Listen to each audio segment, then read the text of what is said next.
Guys, panoorin niyo yung balita. Yung mga diehards sa mga politiko, lalong-lalo sa mga Marcoses, halos ang iba ay nilaan ang sarili para makasama lang sa mga araw at oras ng pangangampanya. Minsan, umuulan at umaaraw ay nakabantay na sa kalsada para makita lang ang iniudulo nila. Pero likas sa mga Pilipino ang ganyang sistema. Kahit ako rin naman, ganun din naman. Pero never akong sumama sa ganyang kalakaran, yung mga pangangampanya, never akong sumama sa ganyan. Kasi ang mahalaga sa akin, kung sino yung ibinoto ng taong bayan, ay kaisa rin ako. Subalit may mga sandaling napapaisip ako na kung saang nakaposisyon na sila, ay doon mo na makikita ang tunay na kulay at layunin na hindi naman angkop doon sa kanilang plataforma at pangako sa taong bayan. At ang isa pa sa napansin ko ay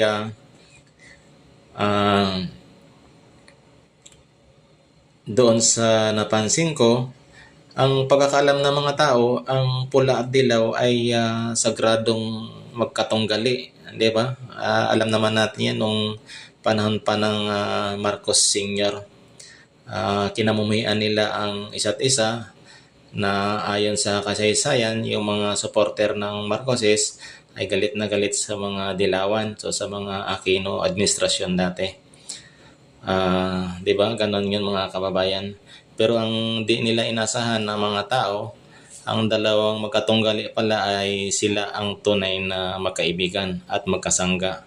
Kaya ang masasabi ko dito, ang niluloko natin ay ang sarili natin, di ba? Pilipino at kapwa Pilipino ang naglulukuhan.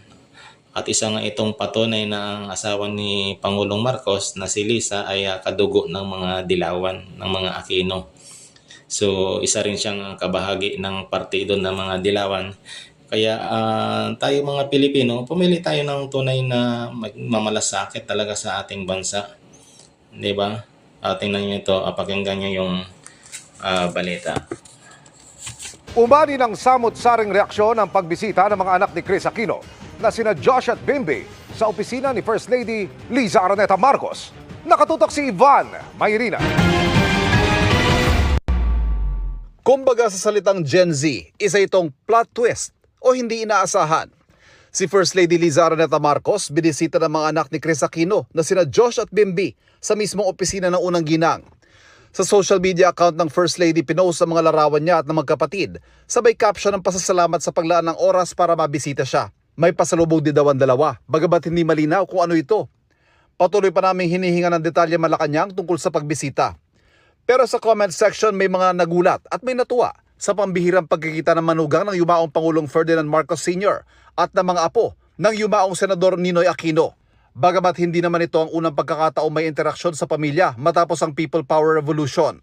Dahil sa kanyang dating talk show noong 90s, naka one-on-one mismo ni Chris Aquino si ngayon Pangulong Bongbong Marcos.